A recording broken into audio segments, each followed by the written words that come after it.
ഫിലിപ്പിയ ലേഖനം 1-ാം 29-ാമത്തെ വചനം. അത് ദൈവം തന്നെ വെച്ചതാകുന്നു. ദൈവം ഈ ഭൂമിയിൽ അനേക വ്യത്യസ്തമായ തത്വങ്ങൾ ദൈവം മനുഷ്യനോട് കൽപ്പിച്ചിട്ടുണ്ട്.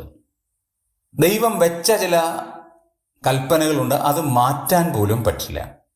ഇവിടെയും പറയാണ് ദൈവം വെച്ചതാണ്. അത് ക്രിസ്തുവിൽ വിശ്വസിക്കുക മാത്രമല്ല, അവന് വേണ്ടി കഷ്ടം അനുഭവിക്കാനും കൂടെ വരം നൽകിയിരിക്കുകയാണ്. പ്രിയമുള്ളവരെ, നാം ഓർക്കേണ്ട ഒരു പ്രധാനപ്പെട്ട കാര്യമുണ്ട്. ക്രിസ്തുവിൽ വിശ്വസിക്കാനുള്ള വരം മാത്രമല്ല, കർത്താവിനോട് ഒരുമിച്ചുള്ള കഷ്ടം അനുഭവിക്കാനുള്ള വരവുമുണ്ട്. ഒരുപക്ഷെ അത് രോഗമായിരിക്കാം, അനർത്ഥമായിരിക്കാം, പ്രയാസമായിരിക്കാം, നമ്മളുടെ മക്കളുടെ ഭാവിയായിരിക്കാം. നമ്മുടെ മക്കൾ ചിലപ്പോൾ നല്ല ബുദ്ധിയും ശക്തിയും ഉള്ള ആളുകളായിരിക്കില്ല. ഇങ്ങനെ വൈകാരികമായ ധാരാളം പ്രതിബന്ധങ്ങൾ നമുക്കുണ്ടായി എന്ന് വരാം. ദൈവമക്കളായതുകൊണ്ട് നമുക്ക് രോഗമൊന്നുമില്ല, പ്രയാസമൊന്നുമില്ല. കർത്താവിനെ അറിഞ്ഞാൽ എല്ലാം ശുഭം ശുഭം എന്ന് പഠിപ്പിക്കുന്ന അമിത കൃത്രിമവാദികളുണ്ട്.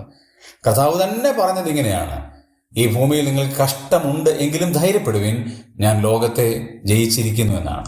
നമുക്ക് കഷ്ടമുണ്ട്, അത് ദൈവം വെച്ചതാണ്. നാം അത് അനുഭവിച്ചേ തീരുകയുള്ളൂ. ദൈവം വെച്ച ഈ കൽപ്പന, ഈ കൃപ നമ്മൾ അനുഭവിച്ച് മുന്നേറുവാൻ ദൈവത്തിൻ്റെ ആത്മാവ് നമ്മെ സഹായിക്കട്ടെ.